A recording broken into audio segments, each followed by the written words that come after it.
Welcome back to The Explainer. Today we're strapping in and heading right back to the Apollo missions. But, we aren't going to be focusing on the famous footprints or those massive scientific milestones. Instead, we're diving into a genuinely fascinating and, honestly, slightly spooky subset of space history, the visual anomalies. I'm talking about the truly bizarre, unexplained things caught on camera and reported by the astronauts themselves that literally left people scratching their heads for decades. It's basically a detective story set against the absolute pitch blackness of space, and the evidence we have is just incredibly striking. Think about it. When you're scanning that desolate, perfectly gray lunar surface, the very last thing you'd ever expect to see is a glowing, vertical, blue dashed line just hovering there in the distance. I mean, it practically jumps off the film. It looks exactly like a laser beam out of a sci-fi movie or some highly advanced energy signature just hanging out in the vacuum of space. It's jarring, it's undeniably beautiful, and man, it absolutely demands an explanation. Which leads us right to our core investigative question for today's explainer. Are these anomalies actual evidence of lunar UFOs, or are we looking at something else entirely? For a really long time, images exactly like the ones we're looking at today fueled some wild speculation. Because, let's be honest, when you strip away the context, the human brain desperately tries to fill in the blanks, and flying saucer is an incredibly tempting blank to fill. Okay, let's dive into this. When you magnify certain areas of these Apollo photographs, you start seeing multiple bright spots, clustered glowing dots, and even more of those weird blue flashes totally isolated against that stark, dark lunar sky. And when you look at these zoomed-in crops without knowing what the spacecraft is doing at that exact moment, they look incredibly alien. They don't look like stars, and they definitely don't look like moon rocks. It honestly looks like a fleet of something moving out there in the distance. But to figure out what they really are, we need to stop looking from Earth and start looking from inside the spacecraft. Section 1. Clue number 1. What the astronauts saw. To really grasp what the astronauts were experiencing in the moment, we've got to turn to our primary sources. Take this specific quote, which was officially recorded from the lunar module pilot. He says he's seeing, quote, particles of light, flashes of light, sailing off in space. Just put yourself in his shoes for a second. Imagine sitting in a tiny, cramped metal box hundreds of thousands of miles from home, staring out your tiny window into pitch blackness and watching glowing particles literally sailing past you. That sounds incredibly spooky, doesn't it? It's an absolutely vital piece of evidence in our dossier. And just to be super clear, we aren't talking about folklore or space myths here. These are the actual, authentic Apollo mission transcripts.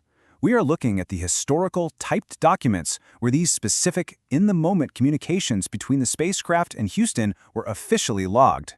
This is the raw data of history. The astronauts absolutely saw these things, and they officially reported them straight to mission control. But get this, the weird lights weren't just outside the window. Another truly bizarre observation from the transcripts details an astronaut reporting, "I'm getting an all-eights flash. It's pulsing every second." So let's tally this up. We've got glowing blue dashes on the lunar surface, sailing lights outside the module, and now the instrument panels inside the cabin are inexplicably flashing rows of the number 8, pulsing like a heartbeat. If you were trying to write a haunting sci-fi script, the universe was certainly providing the material. But here is where our detective work really starts to pay off. In the transcripts, we get this massive aha moment. When the astronaut reports those pulsing 8s, Houston Mission Control responds. And, spoiler alert, they don't panic. They casually mention that they've actually seen this exact phenomenon during testing back on the ground, and they identify it as, quote, probably an EMI. And just like that, what feels like a spooky, technological haunting is given a highly mundane, totally rational explanation.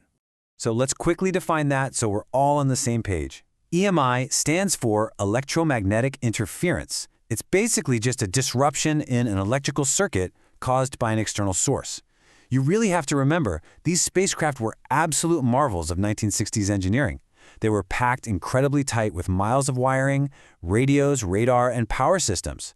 So in that super dense, complex electrical environment, signals would occasionally cross or interfere, causing digital flashes and instrument glitches like a random row of 8s pulsing on a screen.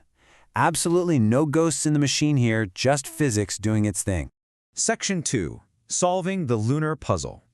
Now, what's really interesting about this next part is how we can break down the remaining visual mysteries. Because if EMI explains the glowing 8s inside the cabin, what on Earth, or what on the moon, explains the stuff outside the window? Well, by meticulously cross-referencing the photos with the transcripts, 3 real culprits emerge. Number 1, ice particles from the spacecraft's water boiler. Number 2, floating module debris reflecting the ship's own tracking lights. And number 3, which we just covered, electrical glitches or EMI. This really highlights the awesome, highly messy reality of space travel. The spacecraft isn't just a static object, it's a living, breathing machine that sheds, vents, and glitches along the way. Let's actually jump back to that transcript where the astronaut saw those sailing lights. Because if you read just a few lines further down the page, he actually solves the mystery himself in real time. He notes that the particles of light seem to be coming from behind him and concludes, "I was thinking they're dropping from my water boiler, but it looks like some of those things are escaping the moon." You see, the spacecraft regularly vented water, which, in the vacuum of space, instantly froze into tiny, highly reflective ice crystals. As they drifted away and caught the harsh, unfiltered sunlight, they looked exactly like glowing, sailing UFOs. And this brilliantly illustrates the second culprit. When a bright, distinct red and white flash is caught on camera against the absolute black void, it seems otherworldly. But when the command and lunar modules separated or made maneuvers, tiny bits of tape, paint flakes, or metallic debris would inevitably shed and just float alongside the spacecraft. In the intense, high-contrast lighting of space, even a minuscule flake of foil shines like an absolute beacon. And the logs actually confirm this perfectly. The commander explains that they had, quote, little bits and pieces floating along with us, but the crucial detail is that he notes they could tell the command module's tracking light was flashing on them. So picture this. An external tracking strobe light on the spaceship is blinking, and the light is bouncing off little pieces of their own floating garbage. To the camera, and even to the naked eye, it creates this wild illusion of a brightly colored, flashing spaceship pacing them out in the dark. So, connecting the dots here literally. When we look back at the photography, it suddenly all clicks into place. Those faint blue dots captured against the black void, they aren't an alien fleet. They're just those exact ice particles from the boiler, or small chunks of debris catching a glint of sunlight or a strobe light. When you capture that on analog film and combine it with the specific optical characteristics of the camera lenses they used in space, these totally mundane objects translate into faint, mysterious, colorful dots. So when you pull it all together, even the most brightly colored anomalies lose their extraterrestrial aura once you actually understand the environment. What we are really looking at is a combination of totally routine spaceflight operations, venting water, shedding minor debris, operating strobe lights, mixed with the incredibly harsh lighting conditions of space and the occasional artifact on analog film.